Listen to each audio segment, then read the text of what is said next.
There's literally one person watching, and it's David. Where is everybody? Is it not? Has the link not gone out or something? Yeah, I think it's worked. Just no one's watching. They've done it on purpose, I think. This is going well. Well Hello, done, David. David. Congratulations. Absolutely sterling job. For those that missed the intro, we'll play it again in a little bit. But yeah, basically, here they come. Late, James 5 King. James King.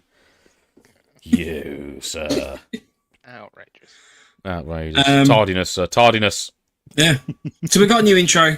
We've managed to find someone willing in the form of my younger brother David, who is the director of Cloud Cam UAV. Please go and hit them up on YouTube. David said earlier, he says, I won't mind doing it if you could just try and help me boost out my YouTube. That'd be grand. So absolutely. There you go. Go and check out Cloud Cam UAV. Cloud Cam we'll is play the the intro again in a little bit. We'll come back and play it again, just for all the people that missed it because they're late. We were on time, just like to say. Yeah. Where on earth were you lot? Everybody's so used to us being late. Very, very rude. Yeah. Very rude indeed. Land Nav Challenge, hello. Hello, folders. Good evening. Second summit surplus. How we doing? Absolutely, sir. Hi, Carl. Carl. I'll tell you what, should we play the intro again now? Because now we've got quite a decent... No, I think we should wait. I think we should give it 10 minutes.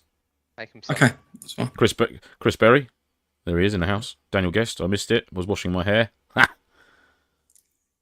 Anal or pubic area of interest? Lovely. Toe hair. Definitely toe hair. Toe hair. Right. I've set it up now so comments will come through on screen so everyone can join in with the comments as they come through. There you go. An anal beard. Oh, anal beard. That's gross. Hi, Terry. Welcome. A heavily matted anal beard. On tonight's show, just bringing it back. Just imagine if someone's just joined, literally just then, as I said there, heavily matted anal beard. Just think about listening back later on. Yeah. On tonight's show, we're going to be chatting. I'm just going to try and push forward. We're going to be taking a bit of a dive into our own kit cupboards and advice and bits and pieces. We're basically going to be talking about tips and tricks. So this is stuff that we've picked up in the last however many years of playing Airsoft and Milsim. There's a few bits of kit that we've sort of acquired that we want to talk about tonight. We've had a lot of feedback that people are saying that they're missing the old school kind of kit reviews and like little weird and wonderful things that we managed to find. Yeah. So I'm hoping to sort of bring that back a little bit tonight by running through basically stuff that we've kind of found, as well as bits of advice and that we try and follow with the hope that, hopefully everyone will learn something. We're joined by Ash. He's going to be here taking the place of Andy tonight, who is on his anniversary. We just wanted to wish Charlotte an absolute happy anniversary. The amount that you probably have to put up with Andy is substantial. So big shout out to you. And also to Charlotte, I'd just like to send commiserations on not getting your parole from Andy. So yes, here's hoping for the next. Here's hoping for next year's appeal goes through without any glitches. Yeah. Right, let's replay the intro again because I know a number of people missed it, but we have a new intro and we have a new outro, so we're quite proud of this. We were very excited, and then it was only the edit. Mike's gone. Mike's gone. Mike, your mic has gone. Mike, you run away. Mike, your mic is gone. Welcome back to the new intro of November Foxtrot. Here we go.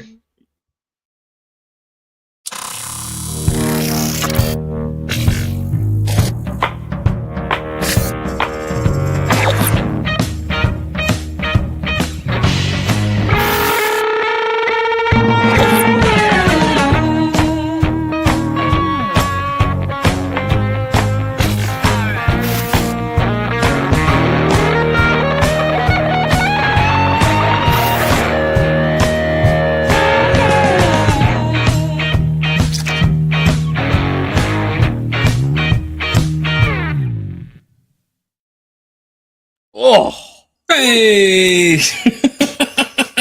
prop. Yeah, Slick. absolutely massive shout out to David. Thank you ever so much for doing those. Slick.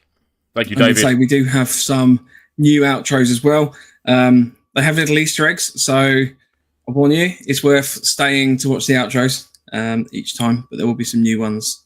So there we go. Lots of fun to come. Yeah.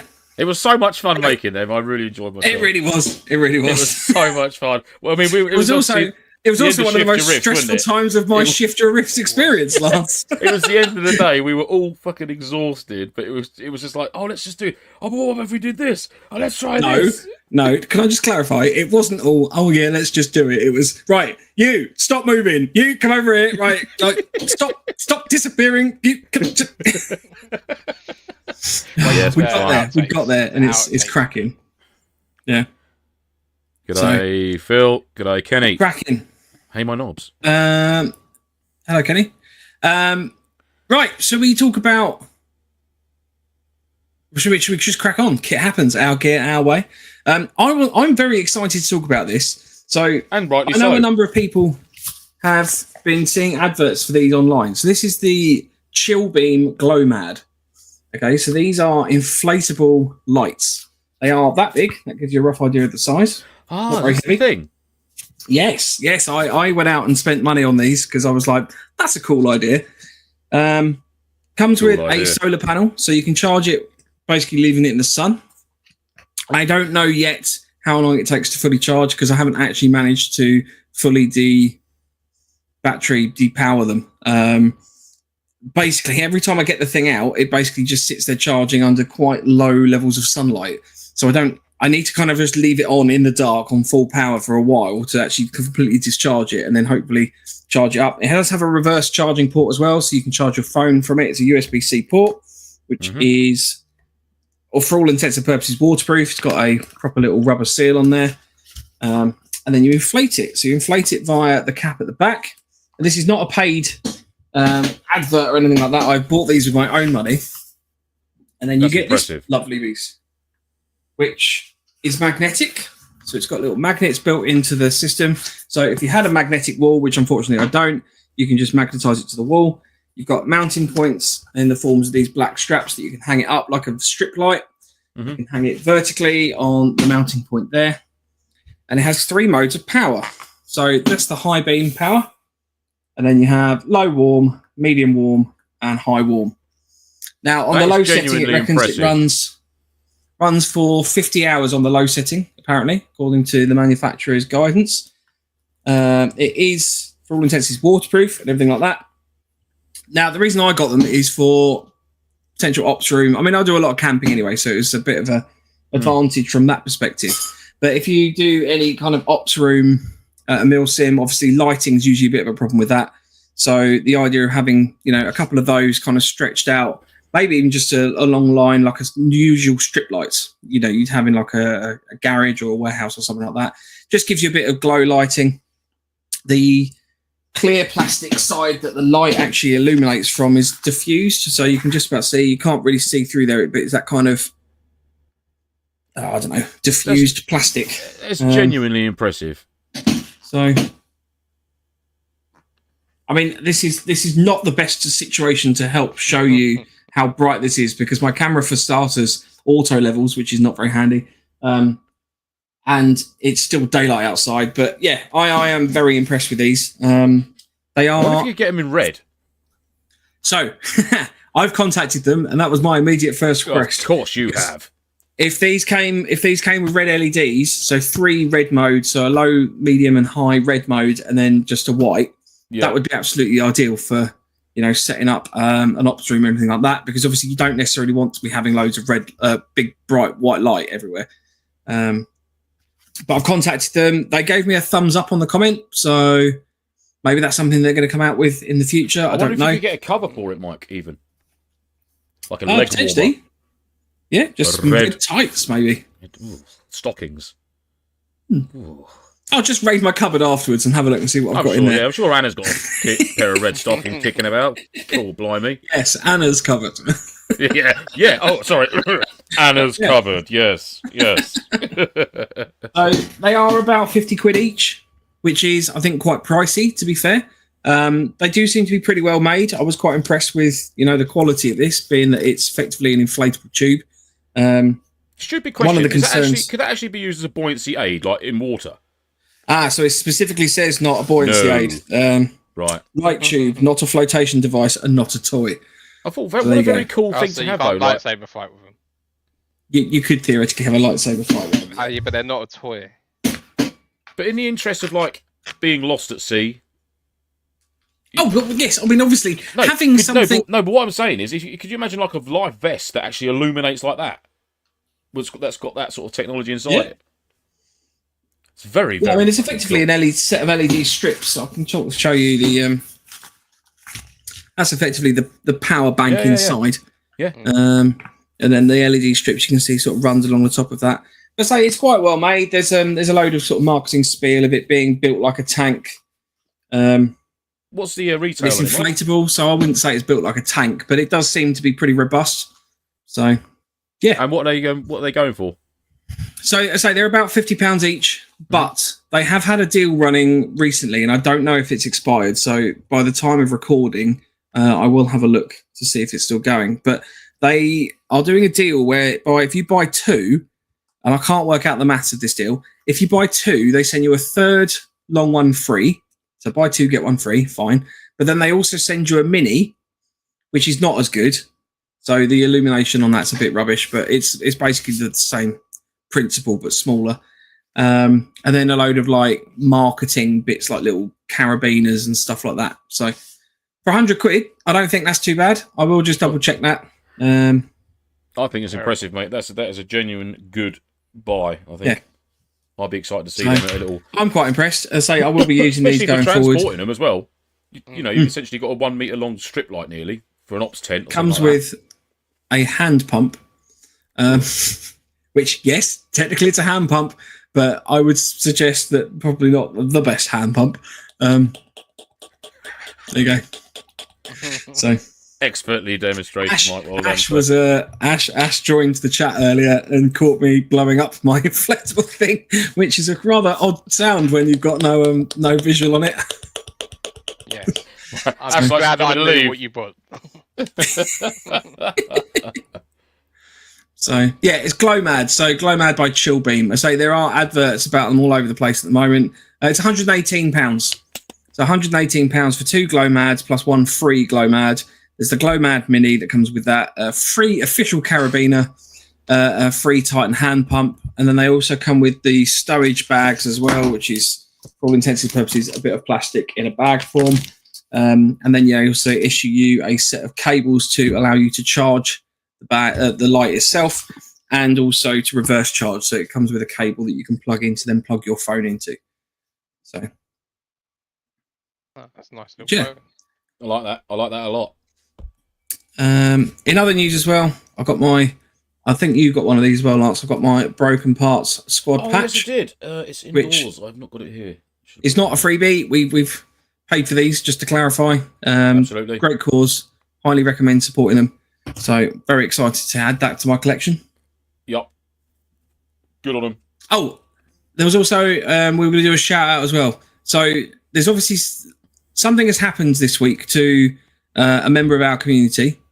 I'm not going to go into the longs and shorts of the details, but basically, if at any point you feel like you need a chat to anyone, like there are times when life is shit and it's a struggle, please reach out, be it to one of the 3 or 4 of us or, the community itself. But if you've got friends that suddenly seem to be off or not chatting or anything like that, just try and, mental health things are obviously a bit of a challenge to necessarily identify sometimes because people can just have low days and stuff like that. But just remember to look after each other. It is important. And I don't really know what more to say without going into loads of details, but just basically look after each other. Just look out for each other. Maybe after this show, send someone a message you've not spoken to in a while. Just check in on them, see how they're doing. That'd be nice. I say, on the back of all that, there's a great airsoft group that helped me before in the past called Man Down on Facebook. Mm-hmm. Very good. Recommend if you are struggling, just jump on there. there's many people on there that will help you out, either going through stuff with you and helping you along it, as well as you helping them. It's a great page. Absolutely, yeah, well said. You're not alone, basically, is what we're saying. No. You're not alone. There's a few comments just about the lights. Just mention those quickly. So Alfie Barrow, they actually seem really handy to have, to be fair. Really cool product, didn't even know they made those. This is the thing, you know, again, this isn't something that we've been given or anything like that. It's something that we've paid for. Specifically, I've paid for these with the whole, well, let's see how this goes. And it's worked out quite well. So yeah, I'd recommend those. Daniel Guess has apparently just ordered one. That looks good for setting up inside buildings and needing light. Ross says, good evening, and all those lights look great. Also to be used at mod sites with the buildings, as my friend has used them at events previously. Good stuff, mate. I love the magnetic. Carl says, light fight. Holes and stuff. You know what I mean? Yeah. Yeah. Very cool, mate. Very cool. Nicely done. So. Has the mini one got a magnet on it as well? Yes. So the mini one has a magnet. It doesn't come with the solar panel. And the button on the mini one is not the same button that they have, or if it is, it seems to be more pronounced. So I've had the mini one accidentally just light up, whereas the long one seems to be a little bit better for that. So I don't know, genuinely, the mini one was a lot less light and it doesn't have all the same functionality. I wasn't as impressed with it. It was almost like, you know, I'd have just been happy with just the buy two, get one free. The fact they sent you one, obviously that's good. To turn that down. I don't get on well with magnetized torches. I get on well with them. I just forget to remove them from whatever they've been magnetized to. Yes. Yeah. I was just more thinking I might attach it to the back of my belt and run along with a light. Excellent. For some reason. Or down the side of your rifle. Yes. Yes. Yeah. Who needs a torch now? That would look quite cool if you had a tracer unit on the end of your rifle. You just had like a long white beam and then just like green tracer coming out the end of it. Excellent. While I looked up the price, I've got some actual stats on it. So it is up to 50 hours of battery, reverse charging, IP66 water resistant, unmatched portability. It says 266 grams, 86 centimeters long. Dual neodymium magnets. It reckons it has a throw of about 40 meters. I don't know how accurate that is, but it's 317 lumens at its maximum. More than and enough. There is a 45-day money-back guarantee, apparently. So, yeah, there we go. No, that's good stuff, mate. I like that. I like that a lot. Just want to say about Landnav's comment there. Definitely, if you put that in the chat, someone will message you 100%. Oh yeah, it's a good shout, mate. Yeah, in the community chat, a little thumbs down emoji, or on the show, and we'll make a note and drop you a message or whatnot. Good shout, mate. Daniel says, I'm always here if anyone needs a chat. My phone is on my person 24/7. So lovely stuff. There we go. That's a true community right there. That's what we like to hear. Right, let's roll in. So, I mean, obviously talked about the glow mad. I mean, this is something that I can see using going forward. Is probably going to end up being a tip or trick of mine. Ash, do you want to launch us off with your thoughts? And so many. I'll be honest. The biggest thing that I can recommend to anybody as a tip or trick is with your plate carriers, if they're saggy, is weighted plates. Obviously, don't have to go for heavy. It's just something solid that will form the plate carrier around you and stop it from jumping around when you're running. Is the big thing, because that's a nightmare, I find. And turtle shelling when you kneel down. Yes, since putting these in, it sits on my body properly and doesn't move around when it's done up. That's the biggest thing for me. But yeah, there's so many things that I love about all bits of my kit, to be fair. And I am a whore for a phone carrier. Just in general. Don't have to say anything more. Just in general. That was just a statement. It was the slight pause afterwards. And I am just a whore. And I'm a whore. So, yes. That's a sound bite we can make right there. Sorted. as it becomes more and more common that you're going to be using your phone in the field and stuff like that for Aries Alpha, ATACs and stuff like that, I've got so many different kinds of ways of carrying a phone that's waterproof, not waterproof. But my go-to is I'm debating one of them. Mate, they're so handy to have. So this is my go-to for doing that because it's got an admin panel at the back that's nice and easy to get into, store stuff away in, and then at the front you've got a little solid bit of plastic there that's and just some Velcro, and it's just perfect for quick looking at maps, any sort of taskings or anything like that you might be given. But yeah, stuff, fair play, man. Kit like that, absolutely almost 100% needs to be on my body at all times, no matter what I'm playing. But yeah, other things, especially on the plate carriers, Charlie's gonna love me. Tadpoles. I'm yet to fit mine. Tadpoles. So they're great. They're not very bright under night, mainly because you don't want to be standing out like a sore thumb.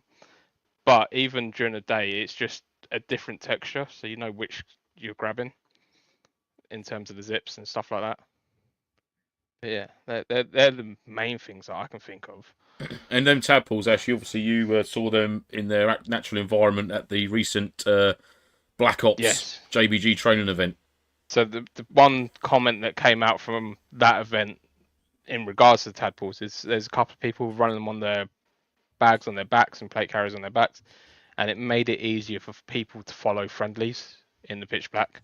Even though you got night vision, it's still, when there's no ambient light around, you still need some sort of source just so you can kind of ID things and see where you're going. But yeah, they're great bits. I know we're trying to sort of do a bit of a circular thing, but I'm just gonna jump in here because one of the things I wanted to mention was these little fishing lures. Very good. So these are tiny little glow sticks. To give you an idea, so there's a little pot of them there. But they are, for all intents and purposes, a nice little quick glow in the dark light. Not the most sustainable, obviously. Once you crack them once, they'll last like any other glow stick. But you can use those. You can obviously attach them to the back of your kit and stuff like that. Just giving someone in front of you a rough idea of where you are. I remember we used to use them quite a lot, didn't we, on the early days of Milsim? Just tuck them inside the webbing strap of a boonie hat just so you can follow the guy behind you and stuff. Yeah. If you're on night patrols and things like that. Yeah, that's cool. Oh, yeah. Nice. That's why the ID patch on the back of my plate carrier, that's glow in the dark as well, just for situations like that, so someone behind me can follow me quite easily. Yeah, fair, man. Nice. Yeah. What about you, Lance? What have you got? Just while you're doing... No, I was going to say, while you run through yours, Lance, I'm just going to go grab the Glow Mad Mini because there was a question about it in the chat, so I'll go grab that because I should have brought that anyway. So cool, yeah. I'll be back in a second. Okay. Go. For me, sticking with plate carriers or plate hangers, it's the quick release cummerbund for me. Yes. Going from Velcro, going from having to like whip up your ops panel on the front and pulling the Velcro apart, having that quick release on the side is an absolute game changer. That's a big thing for me on my plate carriers. I love them. Fantastic. I think my one was made by Immersion Gear. Got it off eBay. I think it was about 40 quid. It's a bit of a universal one. It fitted on my DCS, and it fits on my LPC now.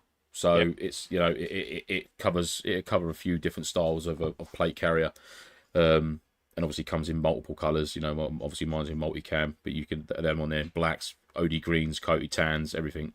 I was just saying, Mike, the quick release cummerbund on the plate carrier, absolute spot on bit of kit. Highly recommend one of them. Oh, I was hoping you were going to mention, and you still might, but I brought these just so that we've got. Yes, yeah, they're brilliant. I thought I genuinely thought that might be your first thing.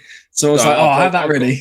I haven't got that on there, so you're more than welcome to use that one. But yeah, for me, just because Ash sort of twigged my my memory of when he mentioned his plate carrier. I thought, shit.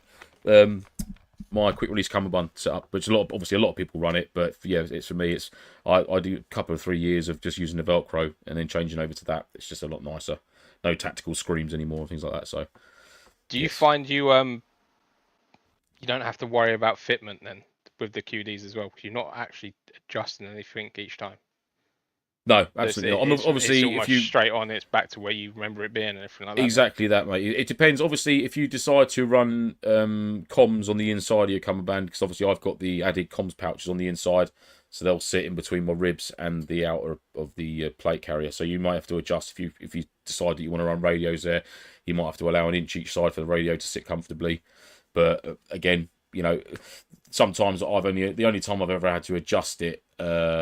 Not through like gaining or losing weight or anything. It would be winter. If I've had adding a couple of layers to it, I might just cinch it out a tiny little bit. But again, it takes seconds to do it. Yeah, definitely. So yeah, and you can do it all from the back. You haven't really got to touch the front. You can just cinch the back out by an inch or two, and that's good as gold. So yeah, no, they're fantastic bits of kit. Really good, and solid, really solid. Do you detach both your? Have you got the QD system on both sides?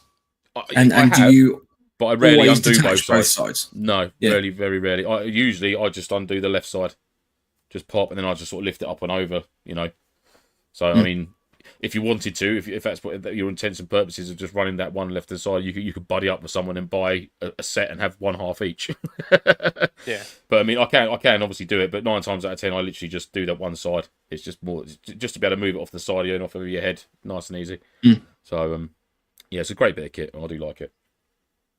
Ash, do you do the same? Do you generally have one side that you prefer? The reason I ask is that I've got my cable system and harness sort of all wired in, and because obviously the shoulder straps, you don't really want to have loads running through that, otherwise you end up with great round shoulder straps with everything. Yes. So I kind of have things looped round the sides that I don't always disconnect, so that side is effectively permanently locked, if that makes sense. Yeah, no. So on my right hand side, it is straight velcroed underneath the mags, mainly because, like Lance, I've got a radio on the inside, but it's on a wing pouch, so it's a bit flexible, it moves and stuff like that, which one stops me from being able to put the QDs on because it gets in the way because I'd have to go behind this. And two, once the radio's in, the antenna's wrapped around the shoulder strap anyway. I don't want to have to be taking that off all the time. In terms of like the fist mic, it's all routed through underneath the plate carrier, mag pouch and stuff like that. So that's all tied into one side. I don't have to worry about ripping anything out by accident, going over to the left-hand side where I've got a grenade pouch and that's about it. But yeah. See, that's like with all my comm stuff, it's all contained within the main plate carrier itself in the front. So I can undo both of mine without the worry of snagging, because obviously I just run the I run the aerial straight out the top. I haven't got any relocation cables for my radio sets. I just have the two bayonet aerials coming up straight from each radio. So I run one each side, and they just sit up nicely and sort of stop about there-ish, I suppose, just below my shoulders. So all my cabling is very, very minimal. Apart from my headset, but that just sits as it's, and I just loop it over the antenna and then just whip it off. So I can undo both sides if I want to, but I just force of habit just undoing the one side. So yeah, I think that comes down to a bit of practice of, because it's on your left side, it's not your dominant side, it's not your shooting side. You can still have a hand on the trigger if you have to take that off. I'm presuming so, mate. Maybe? Yeah, it could well be. I mean, I think obviously because if you're static or whatnot, your rifle, if you're a righty, it's going to be in your right hand sort of thing. So you can, just safety first with your on the pistol grip, and then just release, use that quick release. Perhaps it's that it's just sort of like automatically doing it because of what you just said. Literally, yeah, because you've obviously rifles in your right hand and you've got the left hand spare, so. Could well be that. Sorry, I only laugh because the reason I've done it is because one side broke on mine the first time I did it, and then I was just like, well, I'll just use that side then. Right, well, that's made my mind up for me. Yeah. Just don't touch the other side because that side's broken, so I'll use the side that actually unclips and clips together. Yeah. Which clips do you guys use? Because I bought a set of DM gear ones, which only fitted one to one side because. Genuinely, I thought, well, I don't need it on both sides, so I only put one on. But though I know I've had a problem with the plastic basically snapping on that, which is probably a manufacturing thing. I'm guessing, Ash, that you run an Agilite set just for the fact that obviously your setup is. So, oh, okay. I bought the plate carrier without the quick detach that actually like sell with it and stuff like that because I was impatient. I wanted it quick. They do sell them individually on their website, and they're not terribly priced. The ones I've got are genuine QD buckles. I can't remember. Terry sent me a link to them. I bought them, but I had to modify them slightly because they didn't have the slip on to the molly, so I've cut a sort of groove into them. The same way you would find those quick ones would be. So it hasn't taken anything away from the integrity of them, if you know what I mean. And are yours a slide-in one, or is it because the DM ones are magnetic, which was the reason that I went for them? Let me see if I can find one on something. So yeah, they do slide in and then clip into place. I've got possibly another cummerbund with some on them. You're on mute, Lance. Where are we? Sorry, I said I'm not being rude. I'm genuinely looking for something. No, that's fine. So. Well, just while Ash is looking for those, I'll just run through a couple of comments. So Terry says, I always use the right side as I don't have any pouches on that side, which is a good shout. He also then said I use the left side quickly. So, yeah.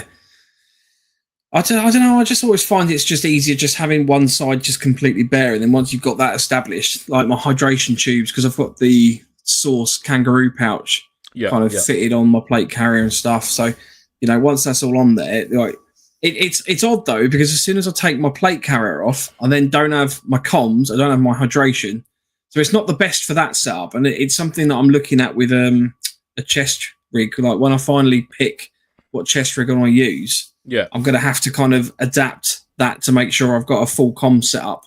Kind of wired into it. Surely you don't have any cabling going across the front part of your plate carrier, because obviously you can still undo both sides because you've got the hinge points on the back, isn't it?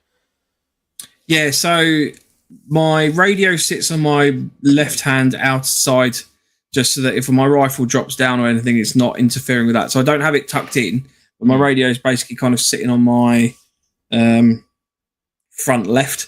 So I can adjust wait there. So I can adjust like the comms.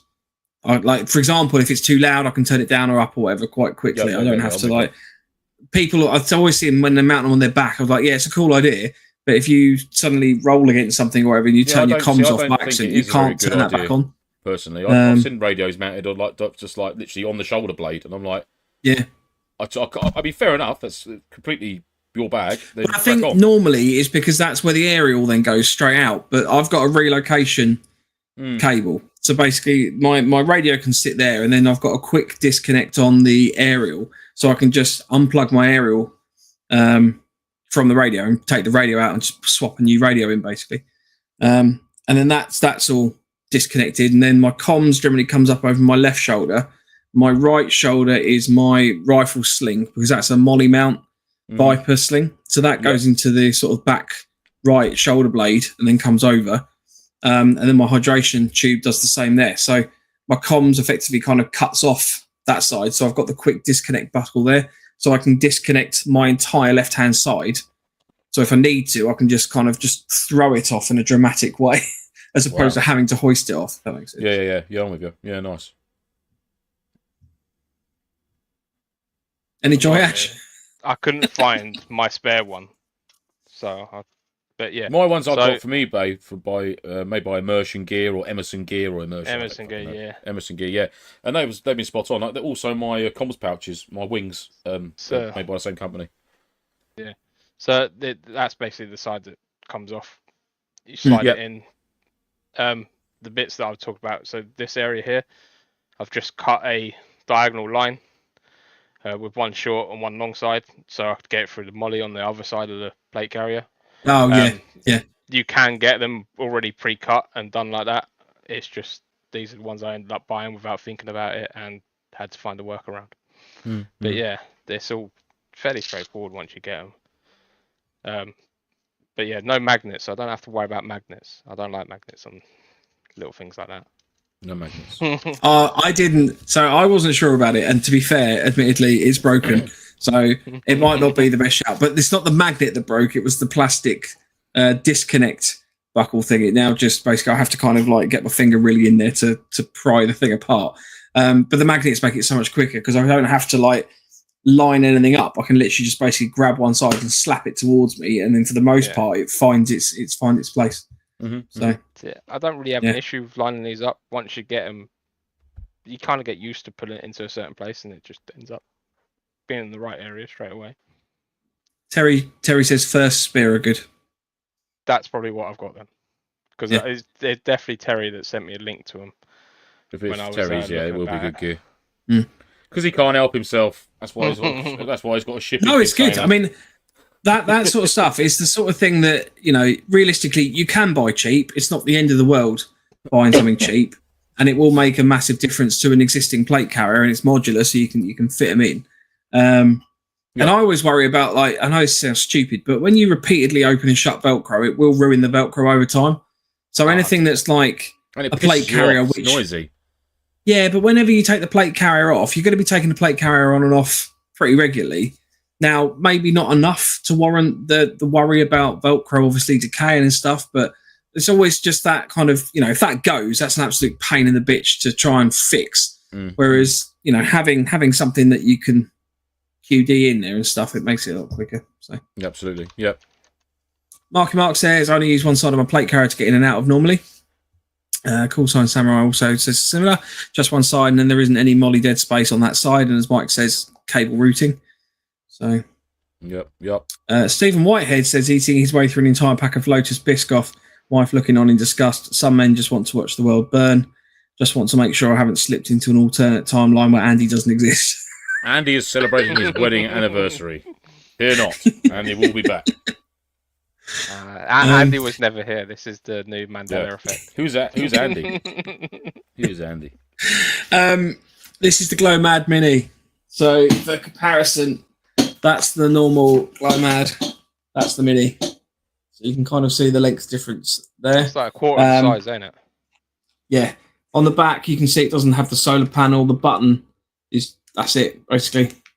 That's the functionality you've got. It does have an SOS mode, as I have. If I can find it. There you go. See, that'd be good for getting stranded at sea. Yeah. Although this one does also list that it's not a flotation aid. But Terry was asking if this would be good for the USMC tent. And yeah, I mean, ultimately it's bright enough to illuminate a small space, but I just wouldn't want it for like an ops room type scenario, you know? I think you'll be surprised, Mike, if you're in the dead of night in a woodland in a tent. I'd be keen to see how much light that does give out, that small one. Should I bring it to the recce training on for JBG? We'll just why not?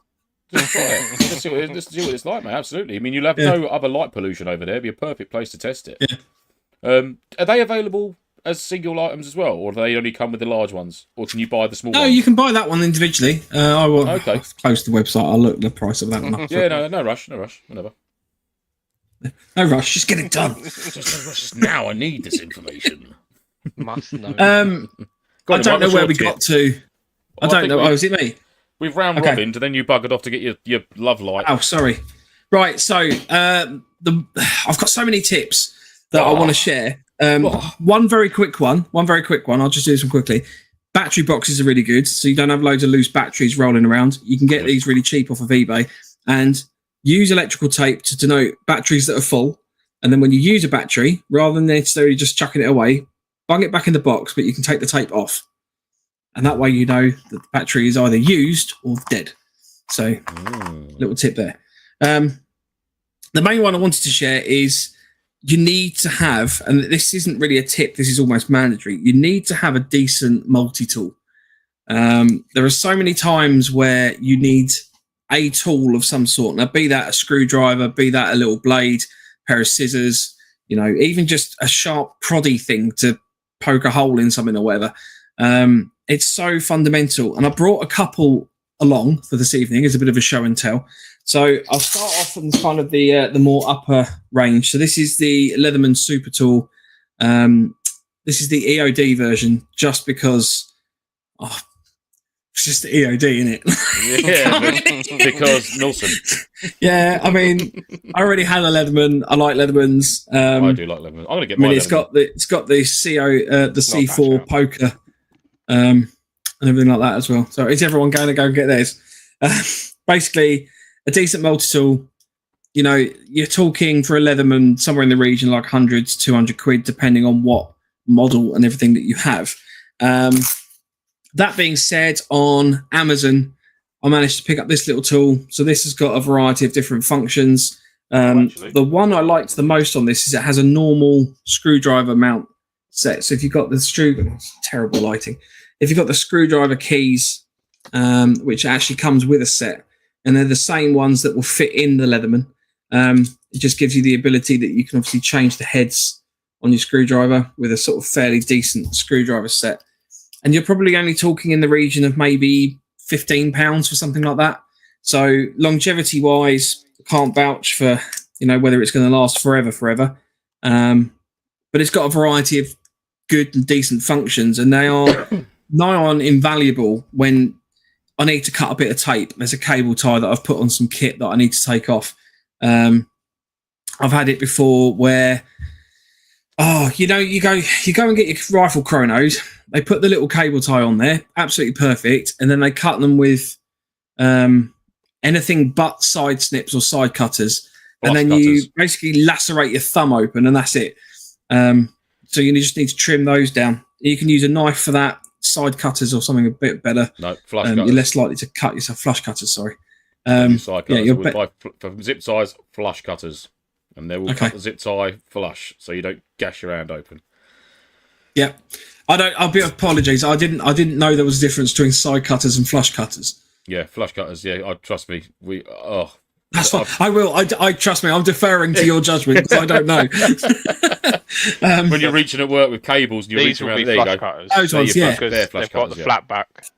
Yeah. And yeah. eBay does a pair of those that are that big. Are they the ones you keep stabbing yourself with?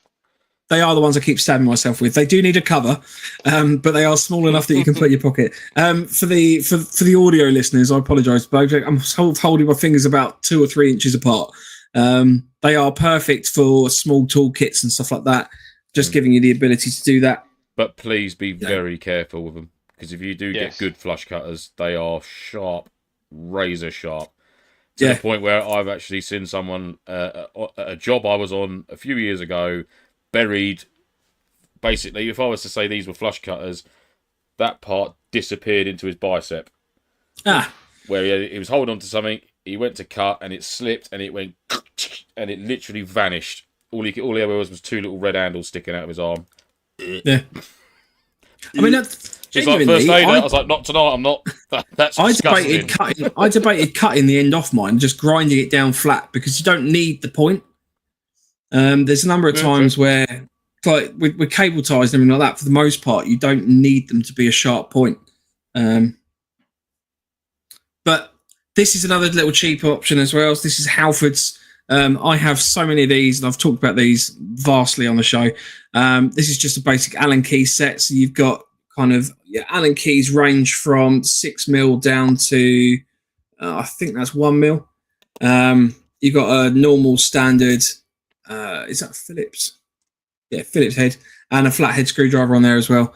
Nice. So if you've got anything that's airsoft related in terms of optics that you want to remove or anything like that, having a little decent Allen key set can be quite invaluable. They don't take up lots of space. You can have them mounted on your kit, on your plate carrier. You can get little fancy pouches for them and everything like that. And you can end up with, you can pick the tool to whatever needs that you have. But I wouldn't suggest going airsofting without some sort of multi-tool, especially not milsim. If you're going to go any form of camping, you need to have some sort of multi-tool. Yep, 100%. Oh, I've just thought of another tip. I'm going to write on my phone quickly. Mike said pain in the bitch, and it caused my browser to crash. Sorry, man. So your little Halford's Allen key set reminds me that I don't go anywhere without this. So yes, this has saved my ass and so many other people's asses on a daily basis at airsoft games. I highly recommend getting a small kit like this. Either Novrich do them, iFixit, like the ones I've got. They're great little kits. They're not expensive, and generally you won't find a day that you won't need to use it. But yeah, it's small. It fits into a small pouch on the side of my bag that I keep most of my consumables in for a airsoft day. But yeah, and that being said, a toolkit, just make sure you've got the tools that fit your specific rifle or a couple of the bits of kit that you've got. You know, it's all well and good having all these tools, but if 3/4 of them aren't really required. Yeah, you've got 900 Allen keys for the one Allen key. Do you know what I mean, though? I mean, it's all well and good for the greater community in that, but essentially, you know, at the end of the day, you are looking after yourself in the field. So if you've got everything you need to be able to take your rifle apart or carry out some basic repairs to your rifle or your kit that you've got, then you've got all bases covered. You can't be thinking, oh, I'll just take that just in case that fits matey's scope or that fits this to get that battery out.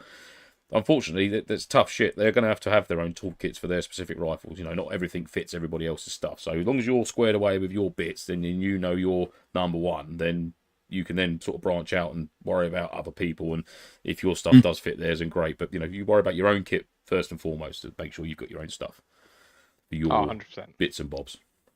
Yeah. Absolutely. So there's obviously a number of different brands of these things as well. Barnaby says, have a look at the SOG PowerPoint. They're tiny and awesome.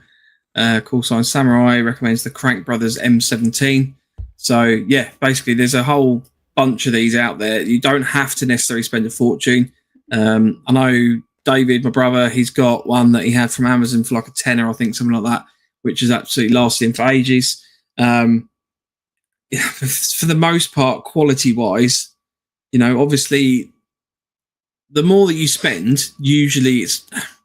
I'll be honest with you. I don't think my Leatherman is necessarily better than some of the other cheaper multi-tools that I've had for the purposes that I've used them for.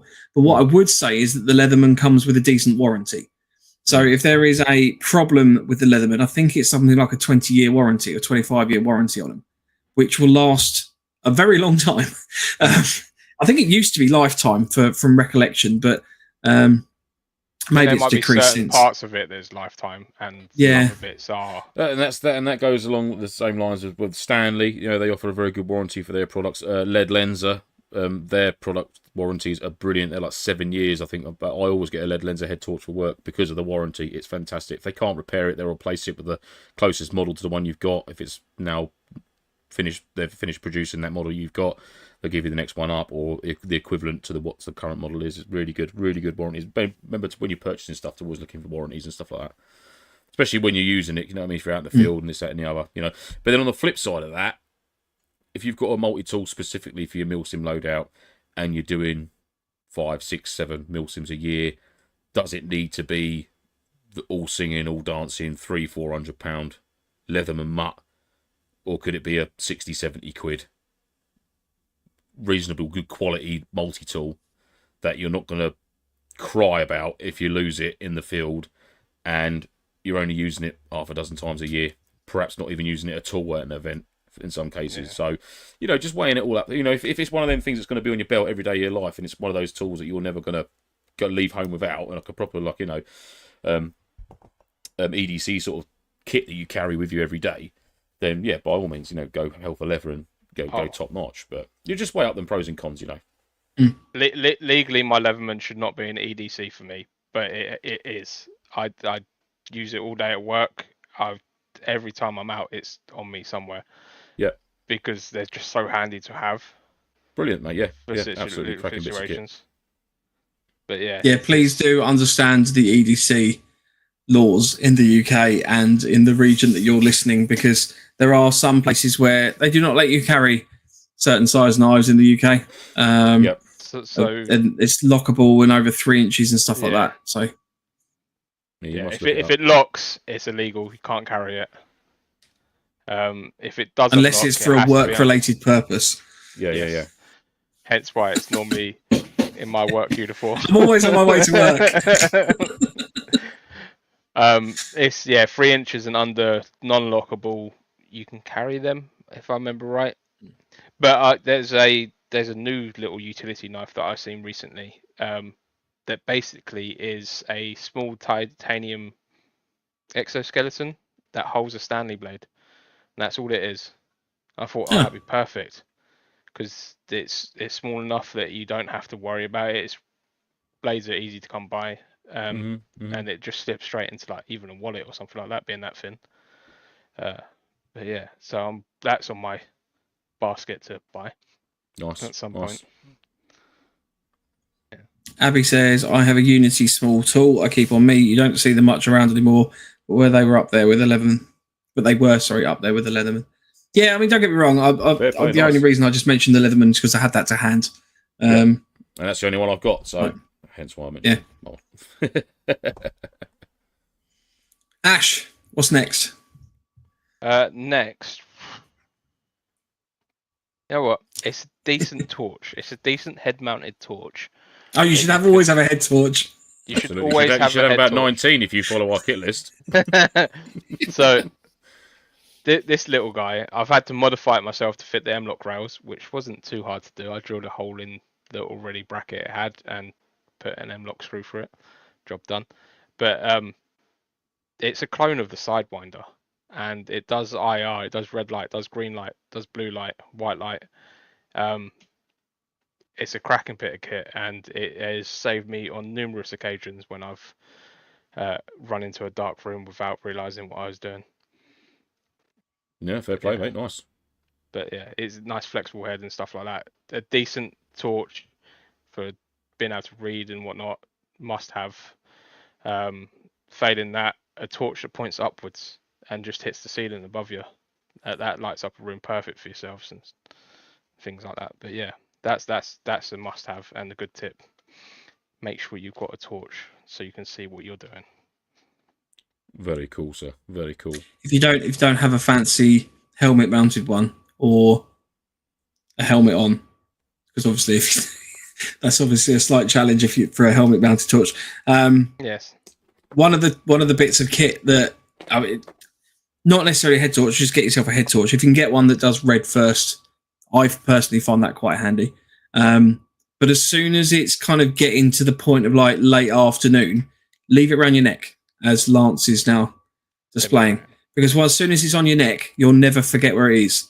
Get out there. As soon as it's starting to get as soon as it's starting to get dark, just literally have the head torch there, and then as soon as it gets dark, job done. You've got your torch straight away. As so lovely displayed. Always got to have it. Always got to have it, mate. Oh yes. Right, what's up next, Lance? Actually, yeah, it's opened. Us having this little chat to start with is opened so many little doorways of things that I do, just to sort of help my game a little bit. So this is a really simple one, which I find really handy, and it's just a pair of your combat gloves, whatever it is, but smoke grenade rings to help you pull them on. If they're especially if they're new gloves, because if they're a tight fitting glove, sometimes they can be a bit of a bastard. But if you've got that ring there, just to help you pull them gloves on, and for clipping onto your kit, they're not going to do any harm. They just sit there out of the way. They are, and you can pick them up at any airsoft site. There'll be hundreds of these all over the floor. Just grab yourself a half decent set that's nice, relatively clean. Clip them onto your glove. There's 9 times out of 10 they've got a little webbing strap there or a loop strap there. You can put them on, and they are absolutely banging. Just to keep them gloves safe and just clip them onto your kit. There's a little tip for you. So just following. He's actually going to show off the glove clip. The glove clip. Yeah, these are banging little clips. Just go onto any molly, and don't even have to use them for gloves. It could be anything, but they're great little things. Sweet. See, I use a carabiner, so just literally you can either get like the proper cheap solid plastic carabiners. Yeah, so just like having one of those on your kit, or I mean, if you want to go super fancy and having something a bit more decent, sort of flying around. The ones we got from Shift, they're good. Like the proper pinchy ones. They looked good. I just think they're a bit too bulky. Personally, for where I'd keep my gloves and stuff like that, they just seem a bit too bulky. If you know what I mean. I think mine's on my plate carrier. I think I'll put it on my side there because that's where I usually clip my gloves. It's really weird how you get into a habit of like gloves always on the right side, clip there. Yeah. It's clipped on my shooter's belt, my clip's on my right for my gloves. My webbing, it's on the right for my gloves and stuff. And yet other things are over on the left. Do you know what I mean? It's really bizarre. Little habits we get into. Well, that's the perfect segue because my next point was going to be admin. Just keep your shit squared away. As soon as you're not using something, if you're not going to be using it in the next 5 minutes, put it back. Put it back where it lives. I'm not necessarily the most tidy of people. I know I'm not. And if anyone's been around my house, you know, I have a lot of stuff kind of all over the place. But when you're out and about, you know, if you've got stuff that you've taken to a place, keep it tidy, because if you've got to bug out quickly, you know, you're not going to want to be sitting there and repacking everything, getting everything back in your bag. You can there's an exfil bag that I think I'll find out who makes it, which is basically just a big sheet, almost like it's kind of rigged up like a parachute, and you just pull the draw cord and it just ties everything up, and then you could theoretically hang it off a stick and just carry your stuff around, like, you know, the old school I'm leaving home Dick Whittington. yeah. Which are cool little bags, and I must profess I have debated getting one just because I think it would be cool. Helicon Tech's making them. It's called the Exfil bag. £15 apparently, which seems a lot for what it is. But yeah, basically just keep your stuff squared away. Like, there's an absolute it really gets on my tits when you go to an event and you see people that have just kind of spread out everything. And they do it if you're in a bunkhouse, they do it if you're just like under bashers or anything like that. People just have this habit of like getting everything out, and then because it's not all tidy and all organised and stuff like that, if you called someone to go, right, you've got to be moving in the next 5 minutes, there's no possible way. They're going to take ages to take everything down. And then you've also got to obviously deal with your shelter system or anything like that you've got set up. Which you would be having there statically. You want to be dealing with the stuff that you need to deal with, not all the peripherals. And there's nothing worse than when you go to find something. Oh, yeah, I didn't put that back. That's now sitting on my bed. Oh, and you're sort of scrabbling around to try and find it. So if you get into the habit of putting things back in the right places, put things back in the same places, means that you'll always know, and you build that muscle memory as to where your stuff is. So, you know, we're talking about plate carriers that always open up the same way. We're always talking about like gloves. All of our med bandages and stuff like that we generally tend to use are either in sort of your left trouser pocket or your left shoulder pocket, depending on sort of what bits of kit and stuff that you've got on. So just getting into those habits and those patterns will just make your life easier. You'll become more organised, and therefore you will become more proficient without having to sort of scrabble around trying to find something. Packing your Bergen the same way every time is a useful chip to get into, because it means that, yeah, okay, you might have different bits of kit, but you know my waterproofs are always kept there. I always keep my basher in this kind of location. If I've got a tent sort of sitting in the main area, etc., etc. And it would just make your life a lot easier, basically. 100%. Just knowing where everything is straight away is a benefit in every aspect of your life, to be fair. We went to a family picnic at the weekend on Sunday, and basically it was just with a 3-year-old. They got everything out. My wife got everything out, and I'm just constantly. I felt like I was just like clearing up after him. I was like, right, can we put that back in the trolley? Can we tidy that up? Why are you leaving that there? Why is the rubbish just laying on the floor? Like, put it in the bin bag. And it was frustrating, to say the least. So, yeah. Admin bombs is what we do not want. It will happen as you're getting into it, but you'll soon learn to get stuff squared away. Absolutely. And that sort of comes... Oh, no, talk on. Actually, you do yours, mate. No, go on. Carry on.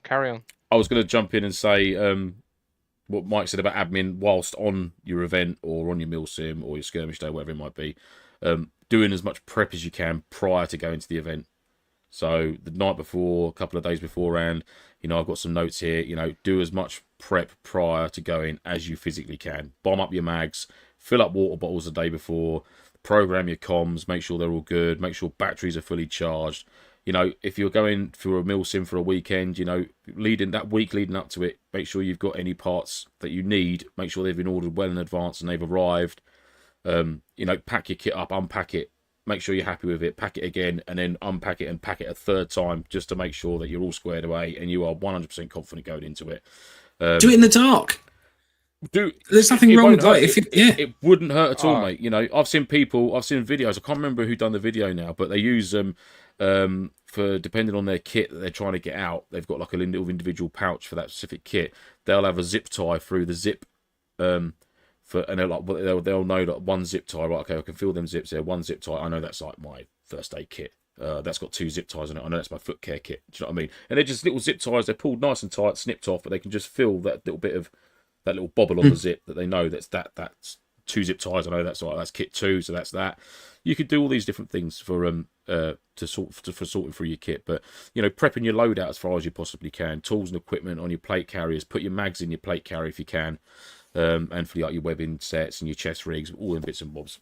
There's always bits you can be doing. But I mean, I've seen so many people on the day of an event, standing there bombing mags up whilst they're getting a briefing, not really paying much attention to what the fuck's going on because they're bombing mags up, fucking spilling BBs everywhere. Where's the water spout? I need to fill my water bottles up. So why haven't you done that, man? Come on, you just fill a water bottle up. It's simple. All those little simple things. It saves you so much time once you get to the event because you can literally get your stuff out of the car.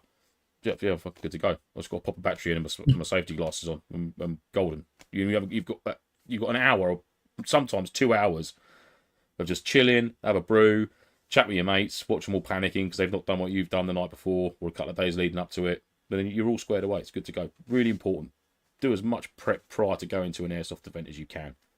Safely, of course. You know what I mean? Don't be putting batteries in your guns and all that sort of stuff. Be realistic about it. But there's nothing stopping you bombing your mags up the night before, filling your water bottles up the night before, make sure your batteries are all good to go.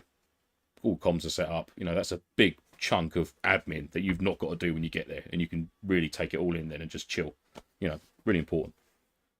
I know there's some people that obviously kind of keep their stuff in lockups and stores and stuff like that, and I fully appreciate the fact that it's not always easy to where you keep your kit. It might be that you go to a location, you pick your kit up, and then go straight to an event, but there's still and it's one of the things that I always try to drill into people when I can for whenever I'm a TL or anything like that. And it kind of boils back down to that TL training that we were talking about. But as soon as people come back, make sure that you have a debrief and that they're bombed up and ready to fight straight away. Don't let everyone start taking their kit apart and go and have a chat. And, did you see that shootout I had over there? Just get yourself sorted out, organised, tidy. I was talking about you, Terry, specifically. I thought I'd just jump in there. Captain Splatfucks in the chat. Hello, sir. Yeah. But get yourself tidy and sorted out, and your life will be easier. You will find things. You will know where things are. And if someone borrows something, as much of a dick move it is, make sure that you get it back off them as soon as they stop using it, so you can put it back, and that way the next person who needs something or whatever like that, you've got it on you. Because there's nothing worse than when let's boil this down. Fail to prepare to fail, basically. Absolutely. So get yourself sorted out, be the best that you can be on that front, and then everything will flow a little bit smoother. Yeah, and obviously don't panic if you're new to it. You are going to you are going to make mistakes, and that's where you learn. So don't worry about that. Like Mike's just said, just do as the best as you can with regards to sorting out your kit. I'll probably still make mistakes now doing it, and I've been airsofting and milsimming for donkey's years. But there's always still little bits and bobs. We're only human at the end of the day. Things go wrong. Shit happens. Doesn't matter. Nobody got hurt. So, but you will learn from it. Like we said earlier, it's all memory. Packing the stuff in the same places, taking the correct kit, and after you've been to your first event, when you come back and then you dissect your equipment, you unload everything. Take everything out your Bergen, lay it all out, and go right. Never use that. Didn't even look at that.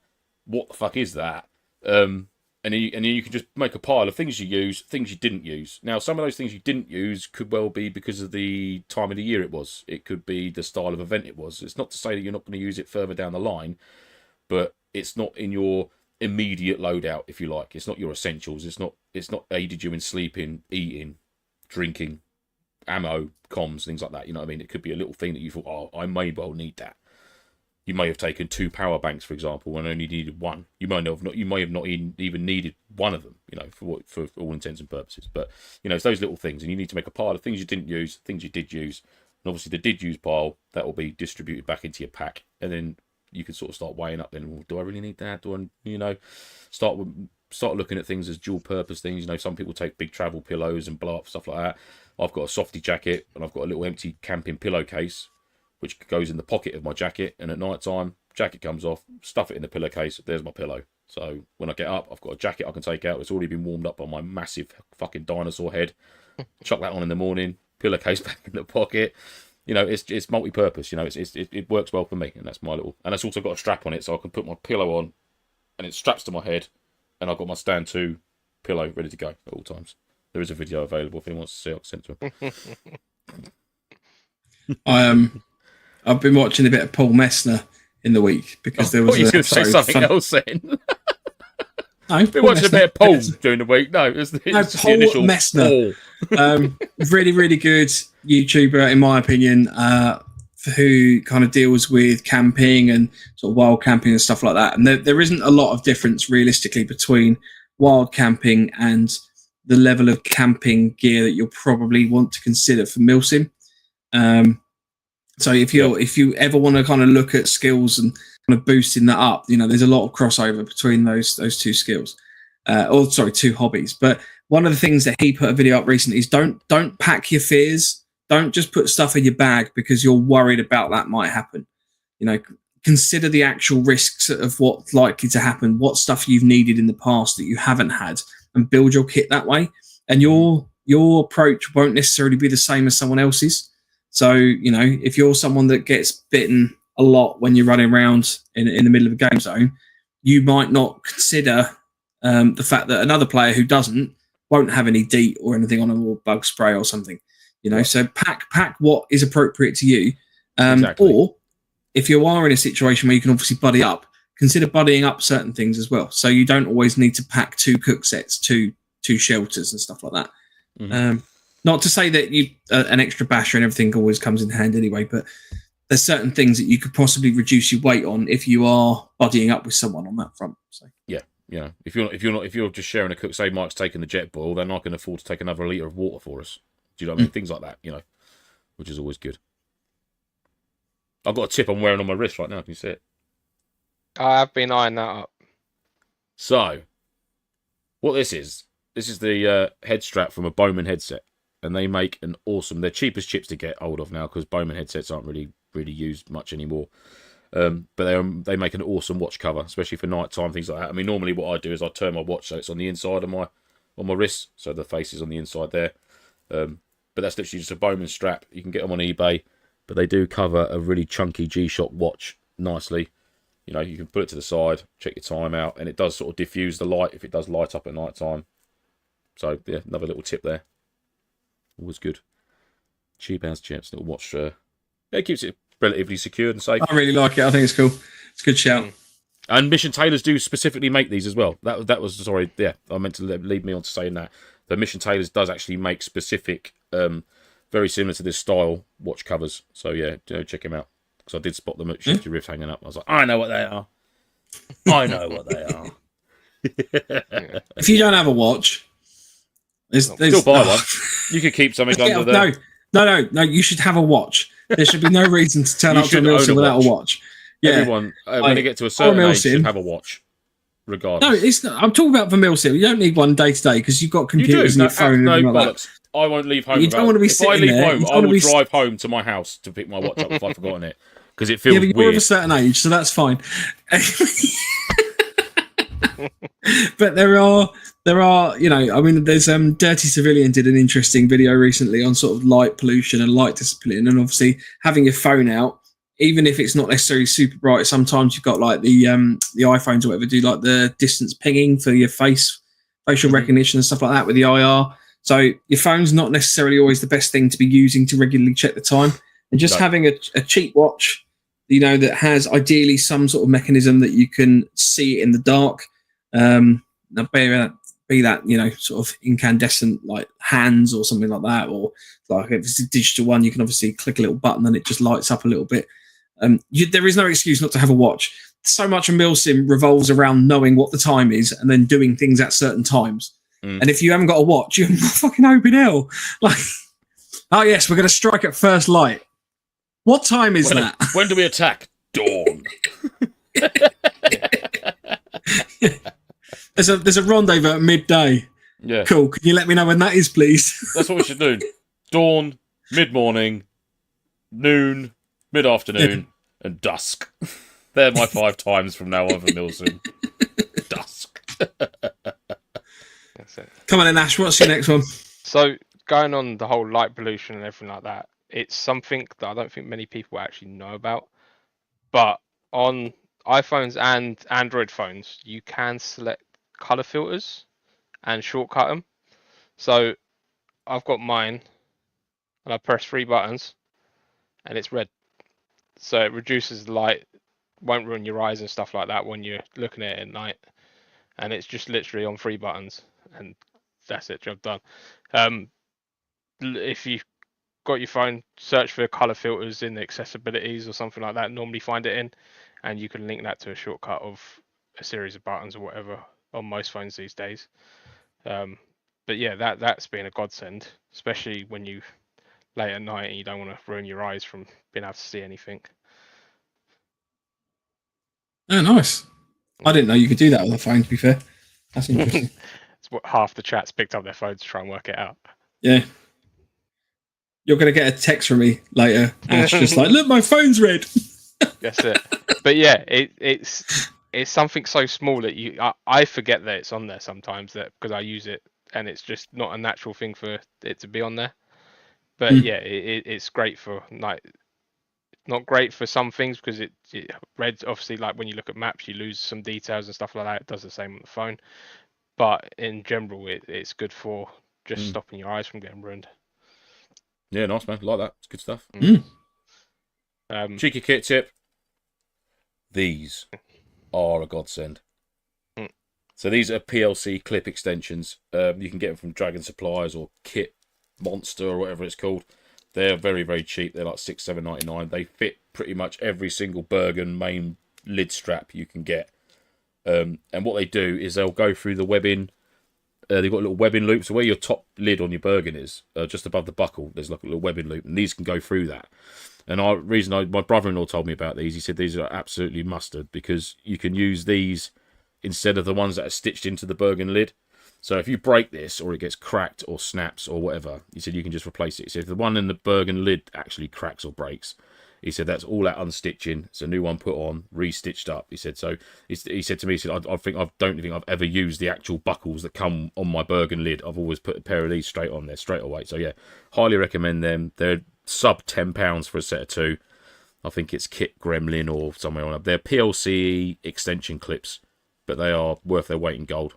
Really, really good bits of kit. Kit Monster. Kit Monster, there we go. Yeah. Yeah. I don't actually think, has it got a little NATO thing on the inside of it? No. But I think they are PLC extension clips or something, but they are really good. Highly recommend them for your Bergens. Or they might fit other backpacks as well. But I know they fit the British Army issue. They fit the JJ's Bergens. So yeah, good bits of kit. Nexus buckles and all that. So the next one I've got is not so much of a tip per se, but it's something that I think is a tip because it took me a long time to work out that this is the solution.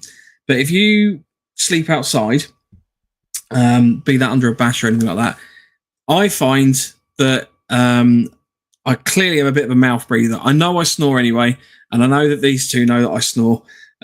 Quite aggressively know that I snore. I can't be the only one that deals with this, but basically when I wake up in the morning, and I notice this, I feel like a long weekend of being outside, my lips are chapped as anything, and it is unpleasant. It is not nice. It just is an extra thing to then have to deal with. Little thing of chapstick, right? And I know that's what it's for. I get it, but just having it in your kit and just making sure you put some on before you go to bed, just sorting your lips out, so that when you're sleeping overnight or whatever, you wake up in the morning, it's just one less thing, because I'm not a morning person either. So I don't want to be waking up in the morning with chapped lips. So I always take some chapstick, and I think it's really useful to have. No, fair enough. I've never suffered with chapped lips, so I don't know. It does sound awful though. My boy gets it a bit in the winter months and stuff, which isn't good. But yeah, no, especially in the winter when I don't know. I just find the winter's worse, probably because of the temperatures and everything like that. But in the summer, again, if you've got if you wear a snood or anything like that, something that's basically up against your face the whole time, running around when you're hot, you're obviously breathing out your mouth a lot more. So it's not necessarily just at night, but having a little tube of chapstick works really well. Doesn't have to be chapstick. I currently am using the working hands equivalent. That obviously not hand moisturizer. They do I think Kelly's. They do a lip balm healer thing. But yeah, it's just something that I always overlooked for years. Came back from Milsims going, oh, this is just a nightmare. There's got to be a better way of dealing with this. Yeah, it puts lotion on its skin.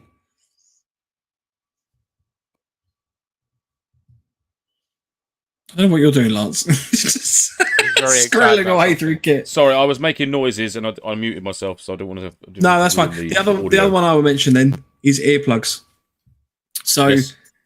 There are certain times where earplugs can be used, and there are certain times where earplugs shouldn't be used.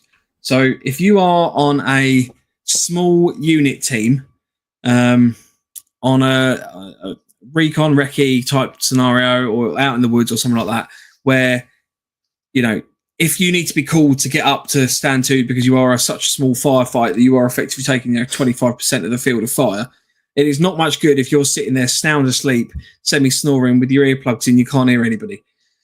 However, if you are staying in a urban environment where you've got, effectively hard standing, there might be sort of 5 or 6 of you in a room, something like that. You're with a load of guys that roll around and snore, etc. in the middle of the night.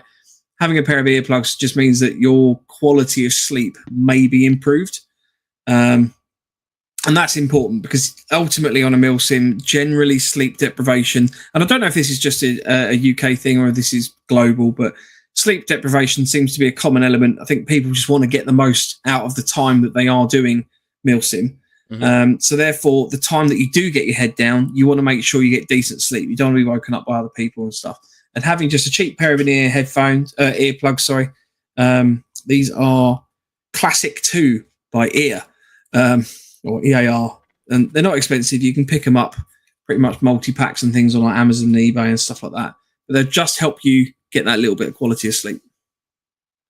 Nice, fair play. So with the earplugs, Surefire EP3s are quite cheap, and they've got reusable tips and stuff like that. So they're nice ones to pick up for that sort of thing, and they stay in your ear quite nicely too. Don't get the Peltor over-ear ones because they're uncomfortable to sleep in. Get on your side as well. Oh. Yes. One tip for you guys as well. Don't throw away your bike inner tubes when you get a puncture, because cutting them up into little bands are perfect for cable management or putting around a grip for extra grip when you get sweaty palms and stuff like that. And they'll fit on basically anything. You'd be surprised what you can fit a bike in a tube over. And they burn well as well. It's a great source for lighting a fire. Very, very good. Any survival kit, you'll normally get a little bit of bike in a tube or heat shrink in there to cut down for making bits and bobs, rubber bands, or as a bit of kindling for firelighter. A lid for your Crusader. For those of you that use Crusader cups, a lid. I was waiting for it. You must have a lid for your cup. Honestly, it cuts the boiling time down dramatically if you have one of them on your Crusader cup. So yeah, highly recommend that. And further to go along with that, once you've eaten your corned beef, keep hold of the little lid, because that's an awesome little cook set for your hexi block to go in, and it won't dirty off in the ground. If you're using a ground cooker, if you're just doing a little shell scrape, pop that in there, put your hexi burn on the top, balance your cup, and there's your cook set. It's Diddy. Little hexi block in there. Absolute bargain. Eat your corned beef and you've made yourself a cooker. So there you go, there's a little tip. Landnav challenge brought up about practice cooking, get your cook kit thinned down. I mean, the number of people that you see with jet balls and stuff, like jet balls are good. They obviously cook water quickly, but they are not the most space efficient. And if you run out of fuel, you are in trouble. If you can get hold of one of these, you can get one. If you can get hold of one of these, because these are rare as rocking horse shit now, but if you can get hold of a flexi stove, I highly recommend getting one of them bad boys. Mike, you got one of these, haven't you? I bought yours. I bought you. As soon as we found out about these, I was straight on the web. I was like, right, we'll each have one of these. We're going to give them a go. How these haven't been mass produced, I don't know, because I think they are worth their weight in gold. That is a pucker little cook set. with the lid on top, mate. And I always put my little corned beef lid in the bottom there just to protect the bottom a bit more. You don't need to, but why not? And that just folds up nice and flat, and that goes straight in my cook pouch at the back of my belt kit. Look at that. That is Diddy. And you can use that with Traegers, not Trangiers, sorry, not Traegers. Use it with Trangiers. You can use it with little sticks if you really want to. You can use it with the hex blocks. You can, the only thing you can't use it with is gas, ironically. No, that's it. Exactly. But, any solid fuel, anything like that, it's a wicked bit of kit. Great bit of kit. Nice and light. Lovely stuff. Is dragon fuel still hexa, isn't it? I don't know. Well, hexa is actually hexamine, isn't it? It's actually a physical thing. It's only because John's pointed out you're not allowed to use hexy anymore. What do you guys like as a fuel tab alternative? I've still got loads of hexamine tablets. I have. I've got fucking hundreds of them still. John, I bet you mean like the ones in the old wax box as well, mate. The white box with the red text on the front. Danger, hexamine. Yeah, I've got loads of them still. They're all good. Yeah, fire dragons. I think they're eco-friendly as well. They do. Yeah, BCB do them. There was a bit of a hit and miss with BCB, whether the stuff was actually what they said it was. But you can get original Fire Dragon. This is Fire Dragon Green Clean Burn. So that's that there, which is what I use. And you can get ones that are much, much smaller than this, which I bought from... I can't think where I got them from now, whether it's eBay or Preppers. They're tiny little fuel capsules, which are good enough to make a quick brew, get some water relatively hot, do a tea. I don't think you'd boil a ration. You'd probably need about 12 of them. But they're very small, very compact. So even just for if you wanted to make yourself a little fire lighting kit, like a little survival kit, you could chuck a couple of them in there. A tiny little bit of cotton wool, some Vaseline. That's a great little fire lighting kit there. So I was just thinking, woodies, the little wax wood fire starters. Yeah, like the firelighter blocks. I wonder if you could use those. I don't know if it would burn long enough to actually heat the water. I don't know, really. I mean, I've always just used cotton wool balls and Vaseline as a firelight. Like doing barbecues out, just do a load of them and just chuck them in. They burn fucking brilliantly for getting the fire going. Handy little tip. Les says, what's the name of the fire bag that Lance just put up? Fire bag? Oh, what, you mean the flexi stove? That one there, matey. Yeah, it's called a flexi stove. FLEXI stove. But they're very, very hard to get hold of, mate. I think they were produced for the British Army, and the British Army rejected them. Not quite sure why. But they were too well made. They were too good. That's it. They were too good, so they went back and modified the old hexi stove into like a little silvery aluminium type thing. Which you can get now. Well, as of the 9th of February 2025, on the flexistove.com website, a new website, an enhanced flexi stove design. And for those who have placed a reservation, pre-orders are just around the corner, so stay tuned. Full details will be revealed soon. And apparently you can reserve a flexi stove. So I've literally just clicked that link myself. Yeah. Oh. It does say February 2025, and it is now June, so I don't know what the latest is on that, but flexi stove is still a thing, still going strong. So yeah. Little tip: if you do use the little silver BCB hexamine burner, which is like the little angled A-framey type looking thing, if you get one, buy two of them, and then get both of the wind deflecting panels, and use two wind deflecting panels because it concentrates more of the flame underneath your pot. Because otherwise, it just pisses out the side, and you lose a lot of heat. Whereas if you've got both wind deflectors in, you still get enough air in there to burn your fuel tablet. So. Yeah, little tip. Plus, you've got a spare cooker there. Gavin says that the woodies don't burn long enough, in my opinion. I use Vaseline and cotton wool for starting wood fires. Yeah, good man. I've never had a problem with them for like barbecues and stuff like that, but I guess they burn for completely different. Yeah. I remember my kids, brought for Father's Day, they brought me a little fold-away stove stick burner. It's like a little micro, and you can literally just feed little sticks in. You just keep feeding them into it just to boil up a pot of like a litre of water or something. It's a fucking brilliant bit of kit. Just folds nice and flat. About the size of a CD case sort of thing. For those of you that know what a CD is, it was something we used to listen to music on back in the day. That's what the rear pocket we're not that old. That's where real music came from. Not like you cretins today that are just on Instagram and TikTokings and things like that.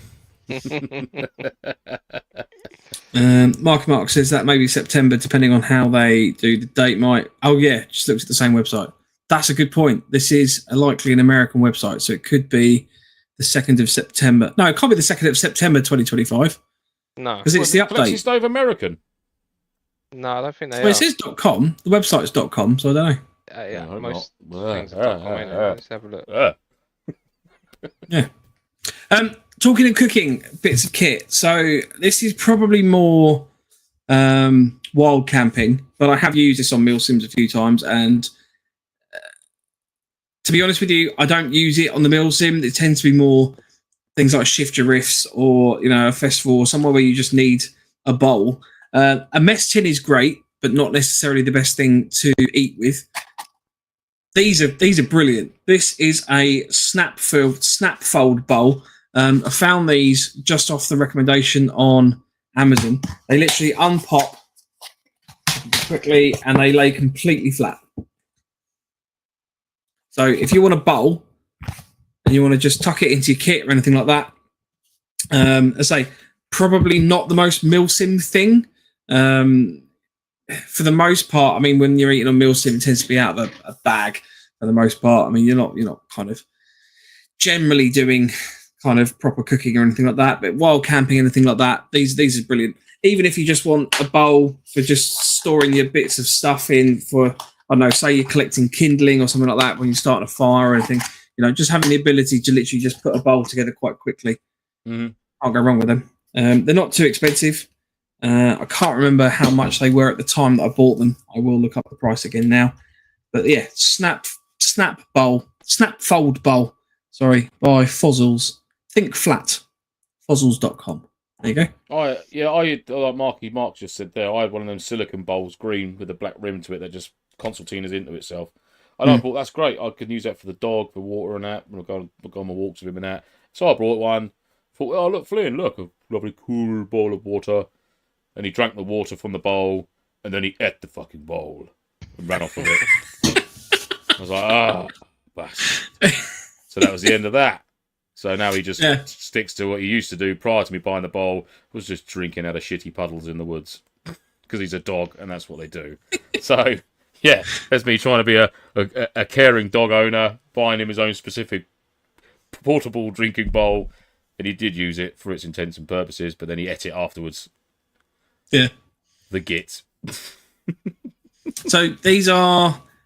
So for £17 on Amazon at the moment, you get a cup, a bowl, and a plate, which the whole set is just 4 ounces in weight. So again, if you're looking to sort of try and minimise your weight, you can use it as a bit of like a chopping board as well. They advertise on here. So yeah, Fozzles, Fozzils. Again, nice not a sponsor, just something that I saw, I thought was cool. Tried it out, really like it. Can't be bad.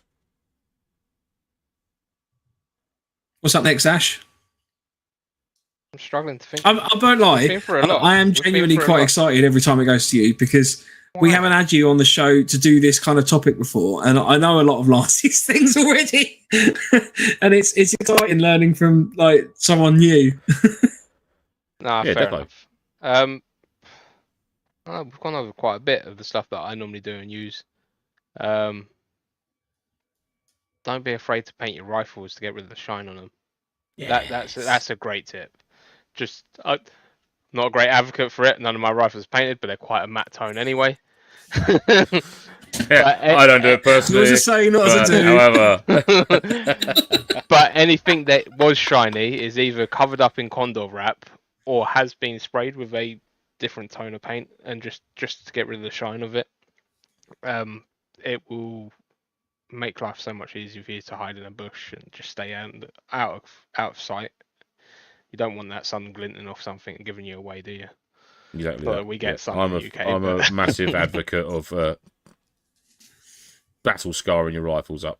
Well, you just paint everything, Lance. It's not just your rifle. Everything, fucking everything gets covered. Even my water bottles, I spray them green because fucking why not? Because I can. Oh, other side of water bottles, actually, quick tip. If you do use the British MREs or US, I'm not sure if do US MREs put water purification tablets in their kits? Do they? I'm presuming they do. Maybe not. Maybe they don't. Maybe I'm not sure off the top of my head. Maybe they just put cans of Dr Pepper in there instead or something. But British Army ration packs, you get purification tablets. So what I tend to do is I usually get a little pack of 4 and sniper tape them onto the underside of the bottle. So I've always got 4 purification tablets with the water bottle. Ironically, the water bottles that I've got in my webbing kit don't have that on there, but literally they are in my Bergen behind me. So yeah, literally just 4 tablets and then a bit of sniper tape, and then you've always got 4 purification tablets with your water if you ever have to do that. Quick tip, little side tip for your water. I don't think they do, going back to the USMRE. Oh, there you go then. There you go. But they do have pizza, so. Oh, that's all right then. That's fair trade. Yeah. Yeah.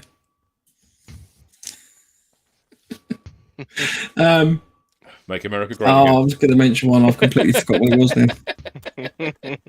Make America great again with pizza. Yeah.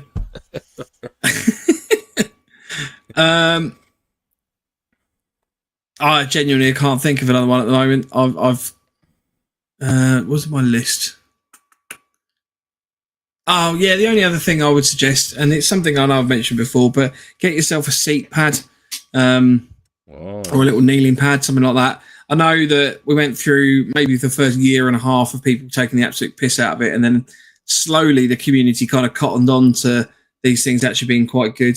They are used quite a lot. I did follow suit quite quickly. Yeah, they are used a lot by. I mean, you'll see them actually quite prevalent in the Russian-Ukraine conflict at the moment, because again, sort of being quite a dynamic warfare in terms of like moving between trenches and stuff like that.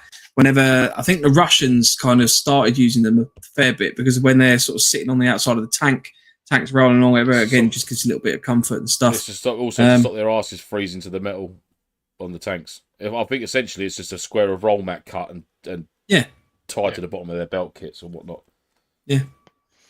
Yeah, Mark, seat pad, fully rate this. I mean, you can get them. I think Grey Shop. Is it Grey Shop? Do them as well. I've got mine in millets, same as yours. But you can get them that are properly like, you effectively permanently attach them to your belt setup and everything like that. So they are just permanently hanging there. So as soon as you sit down, they're there. You haven't got to worry about ever finding it or losing it, which isn't a bad shout. Because I mean, again, airsoft gives you a little bit of protection on the derriere. Absolutely, all about the derriere. Having his mic going to whack lyrical about his electric heated dry robe. I don't have a heated dry robe. Isn't that Andy who's got a heated dry robe? It wouldn't surprise me. He's definitely got a dry robe. I don't know if it's heated. Yeah. Because it spends most of the time in the back of the Superload van. It does. But yeah. It's a little seat pad, kneeling pad, something like that. Again, if you're, lighting a fire or whatever and it's quite muddy or wet around the fire, before it dries out with the fire being there, again, just something to kneel on so you don't get your knees loads of mud. If you can afford that bit of comfort, then why not? Yeah. Any fall could be uncomfortable. On the subject of staying dry and warm, things like that. Prior to getting your head down, when you've got your allocated bit of sleep on an event or anything like that, if you're one of them weirdos that doesn't drink hot drinks, which is fucking bizarre in my eyes, like him, wherever he is, there is above me. This doesn't apply to Ash, so you can be doing other things now, which leads me on to another segue in a minute. Make yourself a hot brew just before you get your head down. If you've edged in a thermos, put it in a thermos cup, a nice sealable tight lid. So when you get up after a couple of hours and you're still exhausted and you want to go back to sleep, you've got a nice hot brew there waiting for you because you've put the prep in prior to getting your head down. Takes a couple of 5 minutes. Just make that hot brew, put the lid up, tighten it up nice and tight, leave it next to your DOS bag. So when you wake up, you think, oh, cracking. I've got a hot brew. That's a game changer. That's a real morale booster to know that you haven't got to go through all that shitty prep when you're exhausted, tired. It could eventually be raining or whatnot, really cold. You've got that brew there. If it's a nice tight lid, keep it in your DOS bag, keep it nice and warm. Yep, lovely little tip. That's what I always do. Could be as tired as you like, but I always make time to make that hot brew before I get my head down. Great shout that from Raging Bull. Thank you, Raging Bull, sir. Absolutely. Right. that's probably all we've got time for this week. We'll just run through a couple of the comments and the like. Daniel Guest, how is the couch to milsim going, Mike? The stick on mustache is looking really good. AliExpress, screw you. The mustache I'm quite enjoying. I did actually shave down the bit of the beard, and I was like, oh, should I do anything with that? No, I'll just leave that. I do quite like it. Couch to milsim, I'm currently... suave. Thank you. I'm currently on week 7 of Couch to milsim. So that's minimum of 3 times a week, doing sort of 4 to 5K. I'm currently hitting about 12 minutes a mile, which is not too terrible. That's kind of a combination of walking and running at the same time. I can't say I've noticed any particular weight loss, but I am noticing an increase in my cardio ability, so I can get further. So I'm doing better on that front. It's not really a... Are you feeling good in yourself, though? Not when I'm running. So when you get back, you must feel... Right, genuinely, to people who run marathons know that they don't have to run marathons, because I can't see the appeal of it. I don't do running. No, I mean... Unless I'm being chased. But then I'll try and run away and usually tear my calf and get captured. We were debating this the other day, whether you could just start a business that basically just chases people. And then what we'll do is the people that do the chasing, they could also sign up. So they get paid to do it by the people that basically are being chased. And we can match people. So you have like a matchmaker between your chase and chasee. Is this in regard to fitness or some weird sort of niche sexual No, it's a thing? Fitness. I mean, you could turn it into a weird niche sexual thing if you wanted to. But I'm sure there's someone that did that in America. It was possibly just scare the life out of someone to make them run. So there was a question from John there. Wait, what's Couch to milsim? So my mate Adam and I at work, we are the only 2 in our team now, and it turns out we both airsoft, which was fantastic finding that out. We spent a lot of time sitting there chatting about various things while we're working and stuff, and then something popped up, which was a phrase which is when you have kids, for example, you would die for them, so why not live for them as well? And it's something that weirdly stuck with me, and I was like, right, you know what, this is good methodology here. I need to get fitter. I want to get fitter anyway, but one of the reasons I do genuinely want to get a bit fitter is when I'm doing milsim, so that I've just got better cardio, because running around between various objectives and stuff like that, you know, I don't want to be getting to an objective and then huffing my lungs up for the next 6 to 12 hours while my body then reacclimatizes to the fact I'm no longer running. So started looking into the Couch to 5K, which is intending over 9 weeks to do 5K, I think within 30 to 45 minutes. I think that's the intention. We've kind of taken the principles of that and are trialing it with extending it to sort of 25 to 30 weeks, which will at that point be us running effectively with a 25 kg Bergen in combat boots and combat trousers. So at the moment, we are in the stages of trying to just do the 5K in normal running gear, which, because like myself and Adam, we don't generally run a lot anyway. So sort of just trying to get to a point of there. And then what we're going to do is sequentially add weight on in the form of day sacks, sort of weighted ankle weights and things like that, and potentially even a plate carrier kind of under a jumper or something as we get into the winter months. I don't really want to be running around a park in a plate carrier. I think that's going to be a bit overkill, regardless of them being training plates and stuff like that. But the idea is that trying to hit 5K in a 25 kg Bergen with boots and combat trousers within the region of sort of 30 to 45 minutes, so that you can, you know, just boost that skill, basically. Fair play. No, good on you, mate. Proud of you. So that's what I'm trying to do. It's not, I'm not really kind of doing any weight loss per se. On top of that, I'm just trying to basically just, with however I am at the moment, just basically just getting more exercise in. That's the main thing. And it is having an effect. So we're getting there. That's good, mate. So, yeah.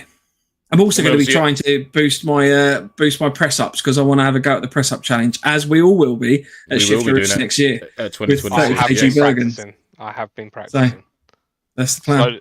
Slowly getting my wrist to a flatter stance. Oh yes, of course, yeah. From your dance accident. Yes, my dance accident. It was John says, very graceful.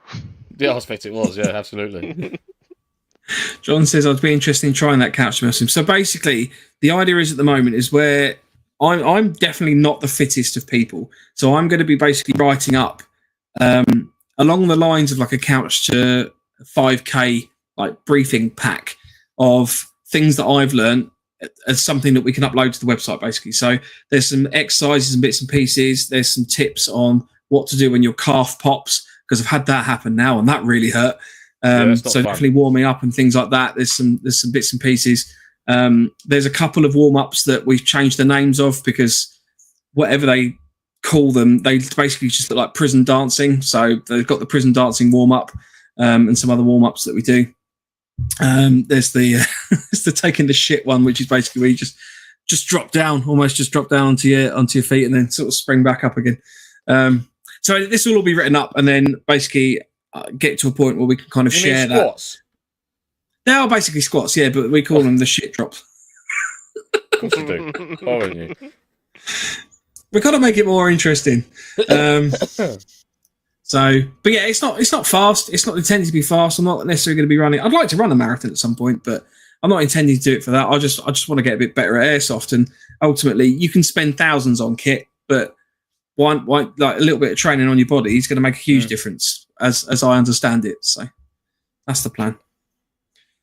Sorry, I didn't mean to go quite such a long rant about that. But on the flip side of that, you know, if you're servicing the engine, you need to make sure it's got good fuel going into it as well. So obviously bear that in mind. Oh yeah. Don't get me wrong. I'm not sitting there eating loads of like Christmas sweets. Like I've cut a lot of that out as well. But I'm just not going like hell for leather. Like I haven't gone sort of full carnivore like yourself, or you know any diet plans or anything like that. It's more just eating a more balanced and reasonable amount, and sort of just not necessarily calorie counting, but sort of just cutting out, you know, snacks and stuff like that, and like fizzy drinks and things. So all little steps, mate. All helps. I get one or two occasionally. I always have one on the podcast just because just keeps me going. But I mean, even that's now 0 sugar. So yeah, no, it's good on you, mate. Good on you. Yeah. All little steps, mate. Little steps make up to one big step. Yeah. Chris Berry says, Mike, I gave you my T-shirt size, but I never paid you. So we will be launching the T-shirts imminently. We have everything kind of buttoned up now as to what we're going to be doing. We will make a big announcement of that, and that will be on the website and everything like that. And we'll run through that when it's all live. Yes. Carl says, I just bought the Agilite phone carrier, not used it yet. It looks a bit big. So, on that regards, the Dark Vault that I got, that I found was almost too big to be there on my plate because it takes the whole section up, and I did find my gun was hitting it a little bit times and stuff like that. So just bring it down a little bit lower, like I've done with the pouches, just in front of the mags instead of above the mags, and size isn't really too bad then on that side of things. That's all I can say to that one, really, to be fair. No, be interested to see how you get on with it, because again, as I say, I like a phone carrier pouch. Well, let us know if you know once you got it fitted, Carl. Let us know. It'd be interested to get a bit of feedback. Lanav, Mike, you can get a little dispenser for the little glow sticks. You can. I don't know if these are the right size. These are basically literally just eBay fishing lure glow sticks. But you can get a little cool. As you kind of click them out, they snap, and then you can just lob them into rings and stuff for the proper styling ones. Yeah. Matt says, been listening to you guys recently on my way to and from work, just getting into airsoft, and you're making the experience of understanding it all really nice and fun. Thanks for the pod. I'm on episode 28. You have a lot of episodes to go. Welcome along, sir. Thank you very much. I've also just realised I've called this episode NoFo 2020. It's not NoFo 2020. It's episode 220. We have not done 2,000 episodes. 2020th episode, and we are all in our 70s, but we look after our bodies. But yeah, hope you're enjoying, Matt. There's an awful lot between now and then, so yeah, good listening. Yeah, enjoy, sir, enjoy.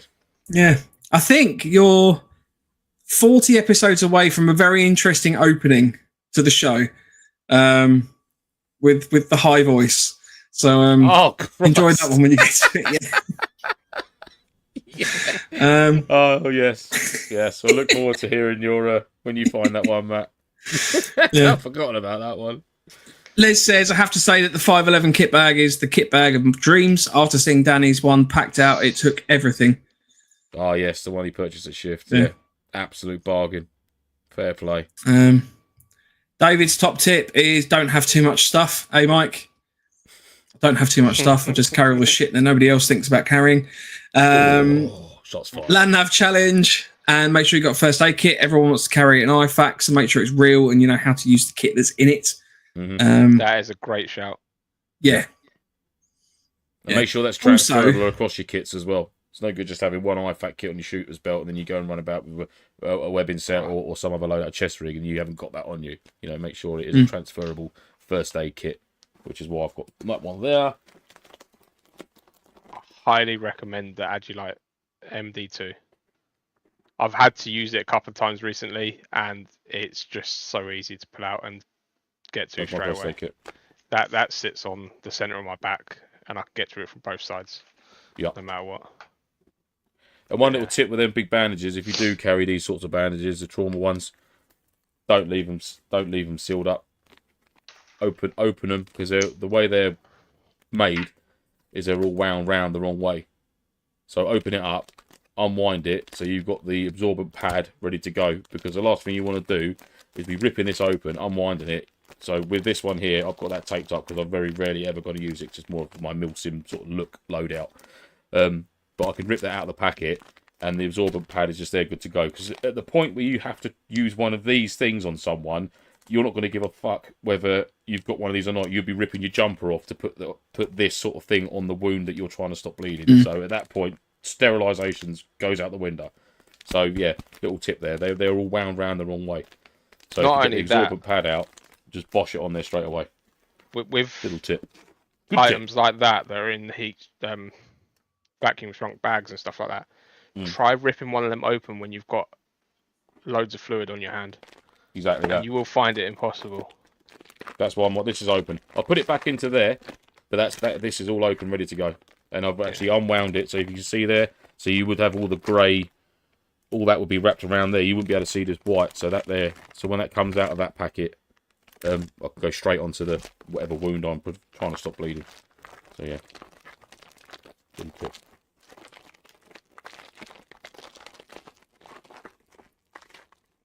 Sorry about the noise. Stephen Whitehead says, at Land Nav Challenge, saw a guy with a Crusader mud, lids, and 3 giant nails to balance it on. Which I apologise, I've lost Land Nav Challenge response, but it's not necessarily the best to manoeuvre quickly. I mean, the little ethanol cook sets like the Trangia or, homemade, or I think there's Catties. Patrick's actually put one into the NoFo community chat. The homemade alcoholic stoves and stuff like that are quite good. Because you can just basically just cap them up and you're ready to go. Done. Alcoholic? Yeah, the alcohol stoves. Alcohol stoves, yeah. Yeah. Or you can drink it if you want to. It's up to you. M. Quimby, I put my kit list in an AI chat sometimes to give me a list of batteries to charge and change. A bit lazy, but does work quite well. That's an absolute cracking use of AI. Love it. Yeah, that's play, really, really good. I like that. Nicely done, sir. John Stockman, Ranger Bands, aka Inner Tube Slices. And then it also said, I jumped in for the Airsoft talk. It's been a while since I last caught the show live, but I do like the wild camping / fieldcraft talk. So, yeah, good stuff, mate. Thank you. There we go. We all love a bit of that. Right. We will be back next week, Wednesday, 8 o'clock. We are going to be talking about Recce / Recon. It's Lance's time to shine. He is going to be taking the lead on the show. There's no slash. It's Recce. There is no slash after Recce. There is no Recon. No, because we have a lot of, almost a third of our audience come from the US, and I know they all call from it Recce. We'll get that clarified. Actual testing has proven that some of them call it Recon. So I'm just making sure that we are as diverse as we can be. So, as a podcast, we are here to educate them and let them know it's called Recce, and let them know that they are wrong. Even though recon is definitely shorter for reconnaissance than recce, but it's fine. It's not a problem. We'll it's not a problem. Yeah, I'll just act as the interpreter for all the rest of the normal people. 1/3 of the followers are wrong. Absolutely, my man. Yeah, so basically, we're going to be talking about Recce Roll. So it'll be the first of a two-part episode.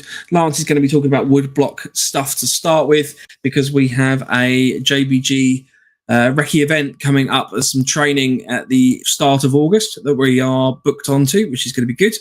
And then we're going to be doing a sort of follow-up where Andy and I talk about Recce from the perspective of more of an urban scenario, because I would say that I've probably got more experience doing it as an urban thing than a woodland thing. But we're going to be talking about how you can kind of adapt those skills and basically gain intel without necessarily being observed as a combatant. So no doubt I would spend a lot of time talking about being a beggar. Because that works quite well, and I've done that at a lot of events now. I have a lot of experience with that one. So everyone loves a beggar that's ringing a bell. In the meantime, if you want to get in touch with the show, you can do so on an email at nofochat@hotmail.com. Our Instagram is at November_Foxtrot_NoFo, and the website is novemberfoxtrot.co.uk. We will be announcing that merch and things will be available soon on the website. So we will talk about it on the show as well. So don't worry. If you've got any questions, then please feel free to throw them at us, and we can obviously talk about that. We've just had a comment in from Andy. I can't think of any tricks and tips. And then 2 hours later, looking forward to watching this one back. Why on earth is he commenting? Shouldn't he be on the job by about now? Can I just say one more tip and trick that will ruin Andy's day? Because he wants to say it. Oh, go on. Please do it. Please do it. I haven't used it myself, but I've seen it on someone's kit, and I thought it was a brilliant idea. You know those keychain lanyards that pull out and retract? Yeah. One of them tied around with your hydration straw on the side of your webbing. So you just pull your straw out, let go, and it pings back. Oh, is that what Andy's done and you've stolen it? He hasn't done it yet, but he definitely wanted. Do you know what, Ash? That sounds like a really good idea, Ash. Well done, Ash. Great idea, Ash. Well, I'm so glad we've had you on this evening. Yeah. Yes. No, that popped up on a group that both me and Andy are in, and we thought, wow, that's actually something that's simple, but you wouldn't have thought of. That's a nice one, Ash. Cracking. I like that. That's a good shout. That's a good shout. Yeah. Andy says it's arriving tomorrow. I think you can get me in a pound shop, can't you? He's probably brought the Agilite one. Oh, of course he has. Yeah, absolutely. What? Of course. How stupid of me. Right. On that note, I'll tell you what. We've obviously did the closing words. Ash, you haven't, I don't think, had a chance to do closing words in a while, have you? Or you probably did it last time we were on, because I think we bully you every time you do. Yeah. Okay. I'll tell you what. Let me take the closing words in on this one, because I don't think I've probably taken it for a while, but I think I'll say that genuinely it's and blah, blah, blah. Prior preparation prevents piss poor performance. Get yourself sorted out, learn from others, try and adapt and manage a kit the way that you want to use it. Don't necessarily be swayed by the most expensive stuff, or, you know, this is how I've seen it done in the movies and stuff like that. Find what works for you, because ultimately that's going to be the best way it works. Absolutely. There we go. All very personal preference. Andy found a camo keychain. Excellent. I'm going to see what other things within my airsoft loadout I can attach a retractable lanyard to. Oh my god, we'll have everything on it. It'll just be like to deploy and come back, like a glove slap. I'll tell you what. If you put them in your admin panel, and have it on a pen and a notepad, so you can go, right, let me just take some notes, and then just let go, and they'll just retract back into your admin book. Yeah. That reminds me quite quickly, actually. Well, before I got into airsoft, a friend of mine, a good friend of mine, he went to airsoft, and then he came back and explained to me what it sort of was. And he saw a guy who had a sort of like a sniper suit on, a ghillie suit, if you like, at the time. And when he laid prone, he had a pull cord on his side of his chest of his assault vest or whatever it was. And when he was laying down, he pulled a cord, and trees went up his back and stood upright, and like long grasses and things like that. So it just reminded me of that. Then just like, pulling that cord and then just like deploy bush. But I'd love to meet that guy. He's obviously had a lot of time on his hands. The whole pull cord thing reminded me. There's something I saw. I can't find it now, but there was a rifle sling there's a company making that basically comes out of the rifle. So it's almost like a retractable sling, which I thought was pretty cool. It seemed to be quite expensive. It was more, I don't know if it was quite expensive for what it was, but it was more money than I was willing to throw on it as a, hey, look, check this out type thing.